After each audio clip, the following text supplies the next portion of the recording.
બીજી વાત કરવાની છે તાપમાનની। આમ જોવા જઈએ તો તાપમાન અને માવઠાની વાત છે એની અંદર જોવા જઈએ તો તાપમાન છે અત્યારે આપણે જોવા જઈએ તો 30 ડિગ્રી ઉપર જતું રહ્યું છે। ઘણી વખત આપણે અમુક વર્ષે એવું પણ બનતું હોય કે ફેબ્રુઆરી મહિના દરમિયાન જ તાપમાન છે 35 ડિગ્રી પ્લસ થઈ જાય, 37-38 ડિગ્રી તાપમાન જોવા મળતું હોય છે। લગભગ છેલ્લા 10 વર્ષનો રેકોર્ડ ચેક કરવા જઈએ તો 10 વર્ષમાંથી 7 વર્ષ તમને એવા જોવા મળશે કે ફેબ્રુઆરી મહિના દરમિયાન તાપમાન છે 35 ડિગ્રીને પ્લસ થયું હોય। પણ આ વર્ષની વાત કરવા જઈએ તો 2026ના ફેબ્રુઆરી મહિના દરમિયાન એટલે કે ચાલુ મહિના દરમિયાન અત્યારે આપણે 30 પ્લસ છે પણ 35થી નીચું છે। અને સમગ્ર જે આપણો આખો મહિનો છે, જે સંપૂર્ણ જે ફેબ્રુઆરી મહિનો પૂર્ણ થાય ત્યાં સુધી આપણે 35 ડિગ્રી પ્લસ તાપમાન થાય તેવી શક્યતાઓ ખૂબ ઓછી છે। એટલે ઓલ ઓવર ગુજરાતની આપણે જે વાત કરી રહ્યા છીએ જેમાં લગભગ આપણે 95% વિસ્તાર એવા હશે કે જ્યાં ફેબ્રુઆરી મહિના દરમિયાન તાપમાન છે 35 ડિગ્રી કરતાં નીચું રહેશે। 31થી લઈને 34 ડિગ્રીની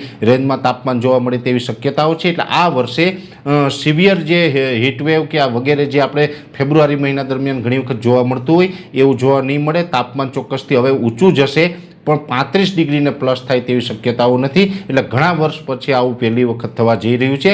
ફેબ્રુઆરી મહિના દરમિયાન નોર્મલ અથવા તો નોર્મલ કરતાં 2 ડિગ્રી તાપમાન નીચું જોવા મળે તેવી સંભાવનાઓ લાગી રહી છે। જો કે આપણી એપ્રિલ અને મે મહિના દરમિયાન તાપમાન છે એ ખૂબ ઊંચું જશે ને એમાં આપણે હીટવેવ અને જે હાઈ ટેમ્પરેચરના રાઉન્ડ જોવા મળશે જેને કારણે લોકલ સિસ્ટમો બંધાય અને એપ્રિલ અને મે મહિનામાં જે તાપમાન ઊંચું જાય ને લોકલ સિસ્ટમ બંધાયને કારણે વારંવાર માવઠાઓ થતા રહે તેવી પણ શક્યતાઓ છે। જો કે એક માવઠું છૂટાછવાયું ફેબ્રુઆરી મહિનામાં પણ સંભાવનાઓ છે ને એની વાત આપણે ગઈકાલના વિડીયોની અંદર કરી ચૂક્યા છે।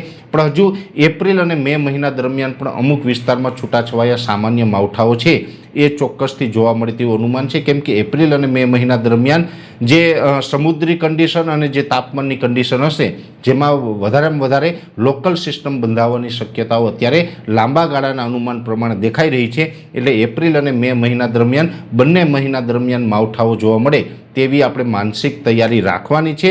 બાકી ખાસ ઝાકળમાંથી હવે આપણે ધીમે ધીમે આ મહિનો પૂર્ણ થતાં મુક્તિ મળી જશે। ઠંડી છે એ પણ હવે રાત્રિના ટાઈમે અનુભવાશે। ફેબ્રુઆરીનું તાપમાન છે એ નોર્મલ રહેવાનું છે।